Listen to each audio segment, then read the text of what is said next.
Good evening, Lisa. Good evening, Andrew, and Happy New Year to everybody. Happy the 1st of January. Yes, 2020. And I've been backing up, haven't I? You have been like backing mad. up, yes. I'm not all backed up, but I'm well on the way. Okay. Moving on. A quick reaction to Doctor Who Spyfall. Part one. And we should say you're going to have to discuss spoilers, aren't you? Yes. So if you haven't seen it, do not watch go this away video. and see it. Go away, watch it, come back. But, okay? Right. Yeah. Yes. But are you excited? I'm very excited. Yes. To see what happens next. Yes. Yeah, because I really enjoyed it. Yeah. There's lots of little nods to James Bond with themes and various bits that happen in it. Graham is wonderful because he's so unsuited to the whole of it, isn't he? It's like, and I like the bits as well when they're on the motorcycles chasing after Lenny Henry's character and they're shooting at us. I know. But I thought that felt really confident. Yes. And yes. I always like when Doctor Who sort of latches onto a certain genre and sort of plays on all the expected things, but puts twists on it, and I think that's what they did very well here. Oh, we should say, how confident is it as well to have somebody like Stephen Fry and kill him off in the first 20 minutes of the episode for something you expect is going to be a character that's fairly important to this plot. Yeah. So, But favourite moments? There's quite a lot of them. Well, one thing I would say, I think it rather puts the kibosh on our theory about what those white figures with the hats are. Yes, we rather hoped they might be sort of the gunpowder plotters, yeah. Because they've got the sort of sticky out hats. So got that wrong. I don't think it's likely to go down that route now. Not now. But given the twist that we've had, never rule anything out. No.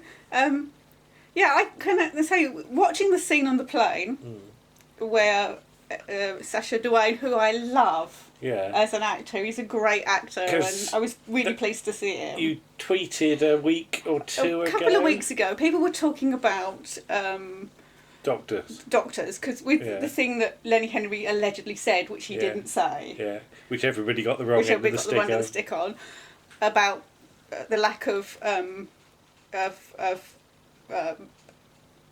actors of a certain sort of race or whatever. That's not the right way to say it, but I can't think of the right way to say it.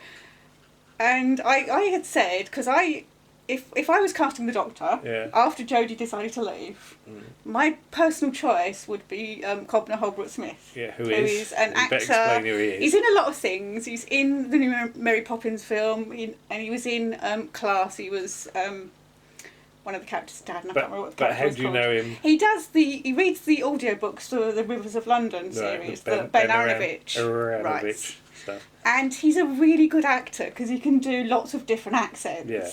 And he's got a very interesting face. His name's too big for the screen, he'd have to be on 2 lines. And he'd be my choice. But I also said, I'd love to see Sacha Dhawan as the Doctor. And God damn it, that's not going to happen now. Are you saying that, what was it, you said Chibnall read your tweet and travelled back in time and changed it. And cast him? Yeah, well, because I actually thought for a few seconds, I thought, oh God, he's going to say he's the Doctor. Right, okay. Because I thought, because obviously the house is a TARDIS. Yeah.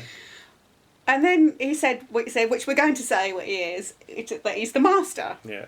And I'm like, nice. But it's fabulous. He's a really good actor. Yeah. And we're just trying to now work out which Master he is. Is he between John Sim and Michelle Gomez? I'm not that worried at the moment. But I'm just, from the actual hyperness of his behaviour, I would say between John Sim and Michelle Gomez. Yeah, right, okay.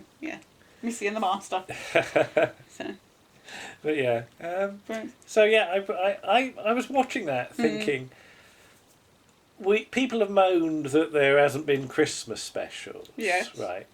But Christmas specials do tend to paint you into a bit of a corner with the type of story you can tell. Yeah. And I think it's interesting that you couldn't have done this as a Christmas episode. No. But you can do it as a New Year's Day episode. Yeah. So that's interesting. Yeah. It just feels right. Yes. At the start of the year. Yes. It's weird. You know, it's because it's a real big show-offy. Episode. I mean, I don't know what the rest of the season's going to look like in terms of visuals. I do wonder how much they've spent on this episode and the next episode, because it's very much on screen. It looks good. I actually thought as well, for those opening scenes with all the different spies, I wondered if it was still Siga Nakanola doing the music. Yeah, and it is. It is. Yeah.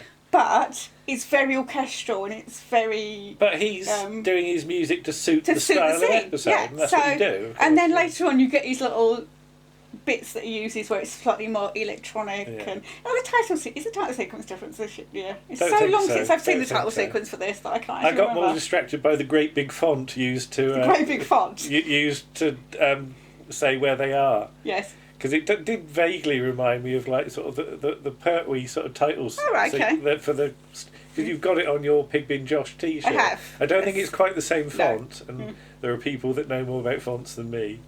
Hello, Clayton Hickman. Yeah, well, I was thinking of Martin, actually. And Martin. Hello, Martin. Clayton won't be watching it, I'm sure. He might be. You never know. Yeah. But, yeah, I'm very impressed with that. And yes.